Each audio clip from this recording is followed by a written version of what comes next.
Hi guys, I hope you're all well. Today I am doing a review on a journal that I bought back at the end of 2021 that I have been doing throughout 2022, and now that we are halfway through the year, or thereabout, just over, I thought I would review it in case you want to get into journaling too, and this could be a good option for you. Now, I am not someone who can journal every single day. Journaling takes up probably 15-20 minutes of my day, but I've got to remember to do it, and so journaling every day is not a thing that would work for me. So I found this one on Not on the High Street that I bought that does journaling once a week, and it was perfect for me. So I will get into reviewing that in a minute, but before we do, hi, my name's Shona. I post a new video every Wednesday and Sunday at 5 p.m. that equates to either health or fitness or food, and I'd love to see you there. So please click subscribe, and yeah, before further ado, I always say before further ado, without further ado. And without further ado, let's get into the video. So the exact journal that I'm talking about today is the Pause journal. I think, there you go, you can see it, Pause. It's white on beige, so it's not the easiest to read, and it says press pause on the spine as well. And if you want a quick understanding of what this journal is, it says, once you stop rushing through your life, you'll be amazed how much more life you have time for. This weekly journal is a space for you to press pause on the craziness of life and to capture all the magic moments that can otherwise so easily pass us by. And that was the exact reason why I bought this. I wanted to start performing gratitude on my life. I wanted to start being thankful for what I've got and just look at the little things that really could be the big things and see the bigger picture. And so when you're super stressed, worried, tired, sad, anything like that, you can still take a moment to reflect on what was good this week, what went well, and you can also look back on it. And if you make big life changes like I have recently, you can look back on this and think, wow, that was me then, and look at me now. So this journal does 1 week for every week of the year, of course, and inside you've got some lovely, almost like colouring pages if you wanted to. And if we go through, you can see all the reasonings as to why this journal is a thing. You've got your current state of mind as your first page, so in here you write down where you got the book from, what this book made you think, your story right now, the time I currently take to pause and reflect, what I love most about life, what I'd like to change, all your currently, so where you live, your favourite people, what you spend too much time doing, what you don't spend enough time doing, all that sort of stuff, and even things like, wow, I didn't know I wrote that down, sorry, even things like your dream job in 1 year, where you see yourself, all that stuff with that. In 5 years and in 10 years as well, very exciting. Then you move on to your soul goals. So in here you have lots of, these would be empty, circles that you can fill in with your goals. So you've got mind and spirit, travel, finance, organisation and projects, relationships, giving back, environment, career, creativity and passion, and health. One of my health is learn to ride a bike properly, love that. And you get to write that all down, and then obviously you can refer back to this throughout the year. And your game plan as well. So what are you going to do this year to make it incredible? So what you put in here, 1, 2, 3, 4, 5, 6 goals, and how you're going to get it done, which is super handy, especially when you want to start planning things, being more organized. And then throughout the book you've got pretty pictures and quotes to make you feel calm, and that's when you then get into your week. So this is obviously week 1, and what I noticed as well, in each week they don't just repeat each week, but they ask you different things each week. So week 1, it says, I decided to start writing in my journal today because looking back on the week I feel, 5 moments I want to remember, something pretty I saw, etc. And then let your mind run wild is just a page where you can just write stuff.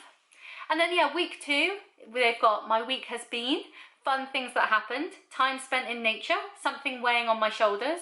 And then this week, so this is quite fun, I always love these little inclusions. So this week's best morning, favourite outfit, funniest chat, craziest day. And so then as you go through, you will slowly start to fill this out and be able to reflect on it as well, so you could look back on previous weeks and just see what you were up to. So after week 3 we then get relationship goals, so that's a different page as well. And each month you also get a monthly reflection. So in here you can stop, look back on the whole month, not just the week, like moments that meant that little bit extra, Am I kicking my goals that I wrote down at the start of the book? Someone I can reach out to for guidance, something I've learned, and advice for myself for the next month, which is fantastic. And you can just go through this whole book and just keep writing it. So let's see some of mine. So what are my goals? So for my finance, for example, which is something that I've been really trying to get into, is live happily and comfortably, try doubling my savings, and look into stocks, which I still need to do. I got myself a credit card, my first credit card, but I still need to look into stocks. My organisation and projects, grow my YouTube, grow my blog, and help with charities. Relationships, spend more time with people, say yes more, tell people how much they matter to me, and take more pictures. The more pictures one is definitely a big thing for me.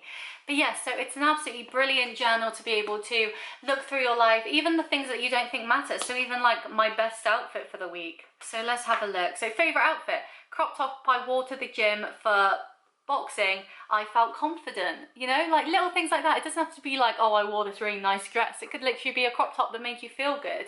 My most awkward moment, always having my mic on mute when I don't mean to. Naughtiest treat, the soda bread I made at the weekend and 5 cream eggs. So it's really fun to look back, even if you've already written in it. And so I want to go through the pros and cons of this because I have really enjoyed this book. I haven't used it to its full potential. I find, especially for me, like I said, life can get so busy, it's hard to find the time to write in it and remember everything. But when you do, it is really beneficial and really interesting. I actually want to read my Where Do I See Myself in a Year, and 5 years and 10 years, because I'm intrigued by that. So in 1 year, I see myself moved out, fitter and more confident.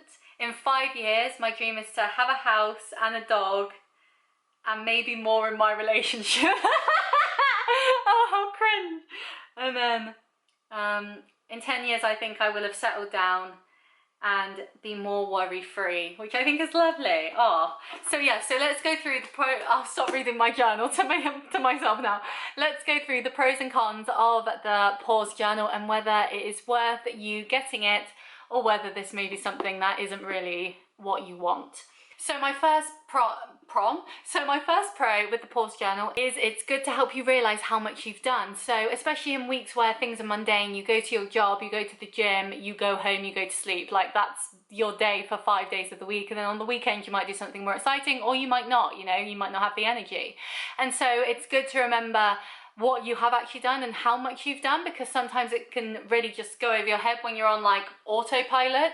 And so it helps you reflect and realize, no, I've done lots of things this week, I just didn't realize it at the time because it seemed so minuscule, but now I look back, it was actually a really good memory. The next one follows into that, which is helps you appreciate the small things. So like I said, you may just go for dinner with a friend and you think, oh, it's just a normal dinner, but then you look back and you realize that was the funniest moment you had that week, or you had a soft moment with them that really helped you feel grounded, or you just really appreciated your time with them, and writing it down you realise that, whereas in the moment you don't realise it, and then once the moment's gone you've already moved on to the next thing. So it's nice to look back on that and remember, like, that was a good time, I'd like to do that again.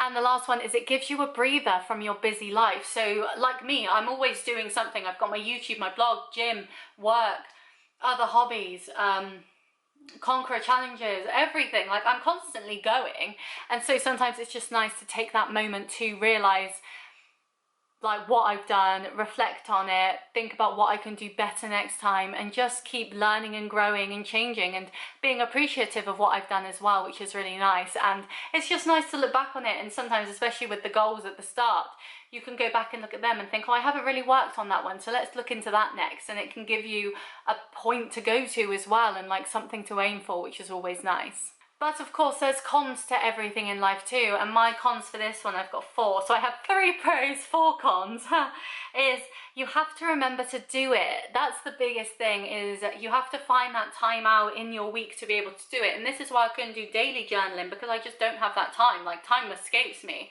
So doing it once a week works quite nicely, but even then sometimes I forget to do it, and then it's Monday, Tuesday, Wednesday of the next week, and I've already forgotten what happened last week. So it can be a bit annoying in that way, but if you can find the time, then it is really beneficial. I like to do it either the morning of Monday when I first get up and just sit there for 15 minutes and write, or the evening of Sunday at the end of the week to reflect on it, because then at least you can wind down, you can chill, and then you can allow any worry or stress or any negative from last week to wash over you and disappear, and go into the new week feeling fresh and ready to put your best foot forward. And the next one kind of joins in on that, which is it's not always easy to add into your day. So I like to do it on Sunday evenings before I go to bed. But if my boyfriend's visiting, if I've been busy that day, if I've gone out to see other people and I've got home late, I just want to crawl into bed and go to sleep. You know, I don't want to spend that time doing my journal. So sometimes I won't. And the same on Monday morning if I'm commuting to work, or if I've got stuff to do, if I've got to start work early, whatever, it can be hard to find that time to actually do it because your life has changed. You haven't got that straight routine every week, so that can be another con. So it's really about making sure that you can fit it into your week, and it's beneficial when you do, but if you can't, don't stress about it, but also know that you have missed it and it might be hard to pick it up again once you've missed that 1 week. And I think this is another one as well. So I've put in my notes, might not help everyone, especially if they're in a good headspace. Now, I started my journal because I was in a really bad headspace at the start of this year. I had a big worry on my mind that I wrote about a lot in this journal, and I finally got it seen to and sorted earlier this year, and it's all good, everything's fine. And so now I've moved on, and in some ways that's why I haven't been journaling as much, because I don't feel like I need to. I feel I can appreciate things in the moment and be there and be present, and so I don't need to take this time out to reflect on it, even though I like reading it back. So it's a real catch-22 for me. So I think if you need somewhere to put your thoughts down and your worries and everything else, and it's great for that because you get it down, it's out of your head, it's out of your hands, like the weight's off your shoulders, and you can move on, like I said, into a fresh week feeling better. Whereas if you're already in a good headspace then, and you already reflect on things in your own way and you have gratitude and appreciation, then do you really need a journal to help you realize that? Like, this is definitely a step-by-step guide for new people trying to get into this world of a good headspace and reflecting on everything they've done. And so if you're already there, it may not be the most beneficial. And that was my final point. I thought it was 4 points, but it just went on to a second level. So like I said, I love this journal. I love reading it back. I love taking the time out, but in life currently, I haven't been taking much time out to do it. I have been too busy, and it's a shame. So I think if you can find the time to do it, if your life isn't as busy as mine seems to be, because it just never stops, and you think that it'll help you, then I definitely recommend. I'll leave a link in the description.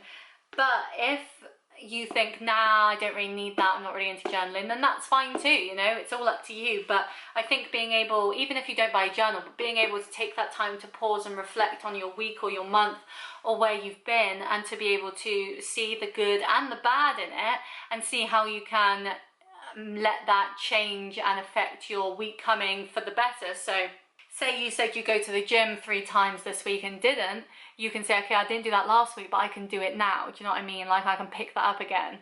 If you ate a takeaway when you weren't supposed to, or you forgot to call your mum or something, you can add those things into your new week because you've reflected on it, realised what you've done wrong there, and can change it. And so it's really good for that sort of stuff. But yeah, it's definitely more of a beginner tool, but I think it could be really good, especially if you had them for multiple years and just looking at how you've changed over those years. Because I think sometimes people change constantly, but because they're such small changes, a lot of the time it goes unnoticed, or we don't realise it until we look back. And so having a journal to be able to look back and think, I used to worry about that thing there and it hasn't crossed my mind in months, or I used to be with that person there and I don't even speak to them anymore, or I used to look this way and now I look that way, and I used to think about this, that, the other. It's really nice to realise how far you've come, how much you've grown and changed, and just become a different person. It's really interesting. So yeah, that's my review of the Pause Journal. I like it. I don't use it as much as I should. I know I should use it more, but it can be really beneficial when you're first getting into journaling, and I highly recommend it. But yes, of course, make sure you've got time to do it, because otherwise you will feel bad for not doing it. And just take that time to take a moment, take a breath, pause, reflect, and just remember where you've come from, where you're going, and be present in the moment and think, this is a great time here, so I don't want to waste it. But yes, that is my video for today. I hope you enjoyed it. Please give it a like if you did. If you do any type of journaling, I'd love to know, so please leave that in the comments, and I will see you next time. Bye!